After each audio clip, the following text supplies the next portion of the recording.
Halo semua, kali ini kita akan membahas tentang ciri dan peranan protista dalam kehidupan. Ciri-ciri umum protista, yang pertama uniseluler atau multiseluler, yang kedua eukariotik, yang ketiga bentuknya beragam, yang keempat hidup secara fotoautotrof atau heterotrof, dan yang kelima hidup bebas atau bersimbiosis.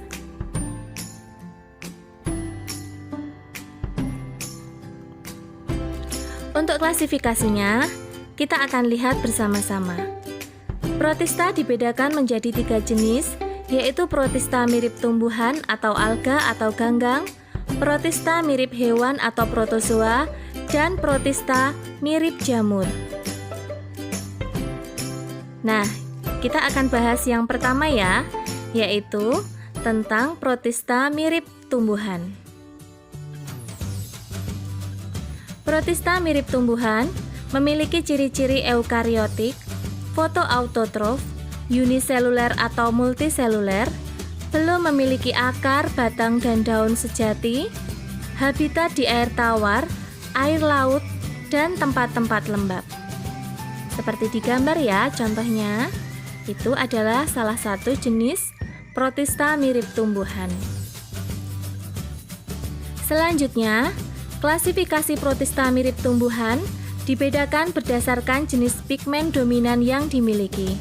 Ada alga hijau, alga merah, alga coklat, alga keemasan, alga api, diatom, dan euglenophyta. Kita akan bahas yang pertama yaitu alga hijau atau chlorophyta. Kita lihat bersama-sama. Yang pertama, alga hijau atau chlorophyta. Ada beberapa contoh chlorophyta, salah satunya chlorella. Chlorella biasa dimanfaatkan sebagai bahan suplemen makanan. Selain itu juga ada contoh, bisa kita lihat di gambar, ada Ulva lactuta. Ulva lactuta ini sangat mudah kita temui di tepi pantai.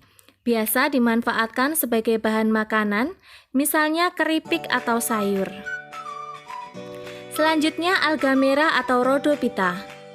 Alga merah umumnya bersifat multiseluler. Alga merah memiliki nilai ekonomi karena dapat digunakan sebagai bahan pembuatan agar-agar dan kosmetik. Selanjutnya, alga coklat atau phaeophyta.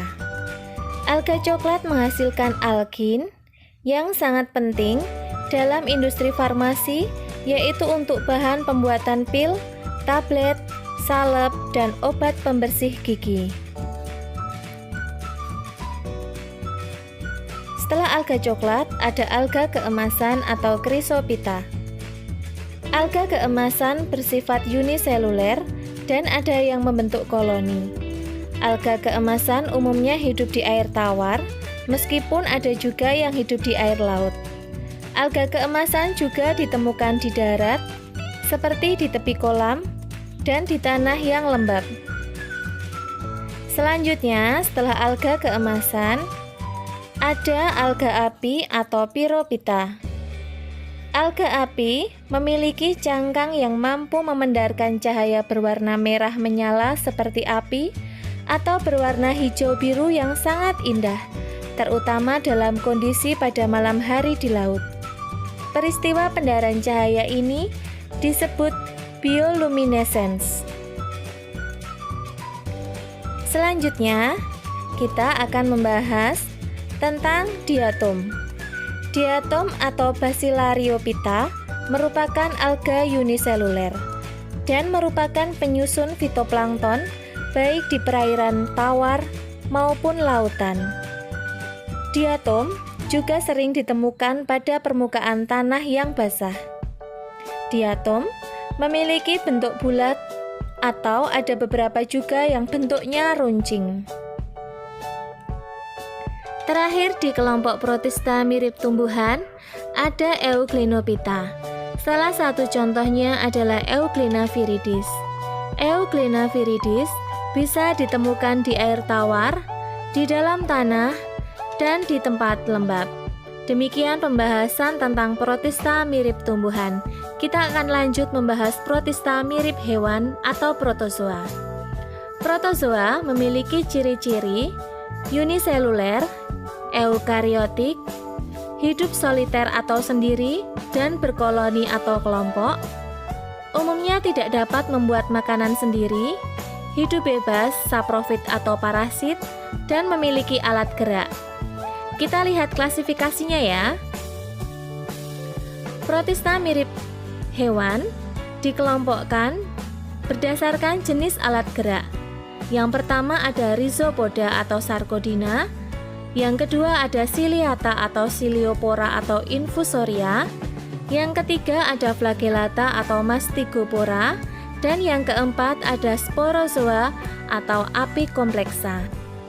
Di kelompok protozoa, yang pertama kita akan membahas tentang Rhizopoda atau Sarcodina.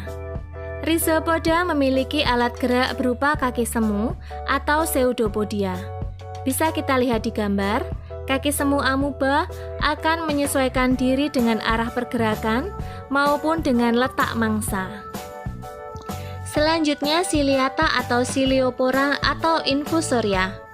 Ciliata memiliki alat gerak berupa bulu getar atau cilia yang terletak di permukaan tubuhnya.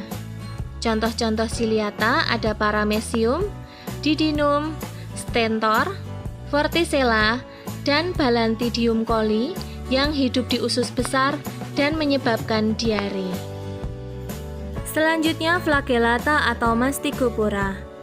Flagellata memiliki alat gerak berupa bulu cambuk atau flagella.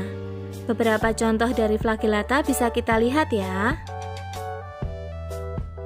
Selanjutnya yang terakhir di kelompok protozoa ada Sporozoa atau Apicomplexa. Sporozoa tidak memiliki alat gerak dan hidup sebagai parasit di tubuh manusia maupun tubuh hewan. Contoh-contohnya Plasmodium dan Toxoplasma. Plasmodium adalah penyebab penyakit malaria dan Toxoplasma penyebab toxoplasmosis. Itu tadi pembahasan tentang protozoa. Kita akan beranjak ke pembahasan protista mirip jamur. Protista mirip jamur memiliki ciri-ciri bersifat uniseluler dan multiseluler, eukariotik, menghasilkan spora, bersifat heterotrof sebagai parasit atau saprofit.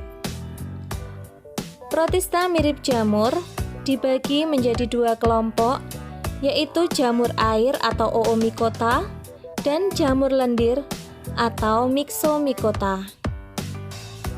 Yang pertama jamur air atau Oomycota. Contoh dari Oomycota ada Saprolegnia, yaitu parasit pada ikan dan hewan air. Ada Plasmopara viticola, parasit pada buah anggur, dan ada Phytophthora infestan, yaitu parasit pada tomat dan kentang. Selanjutnya jamur lendir atau Myxomycota. Jamur lendir bersifat seperti lendir karena mempunyai sel-sel bebas yang berbentuk seperti amuba. Jamur lendir ini merupakan predator fagosit yang menelan bakteri, spora, dan komponen organik lain.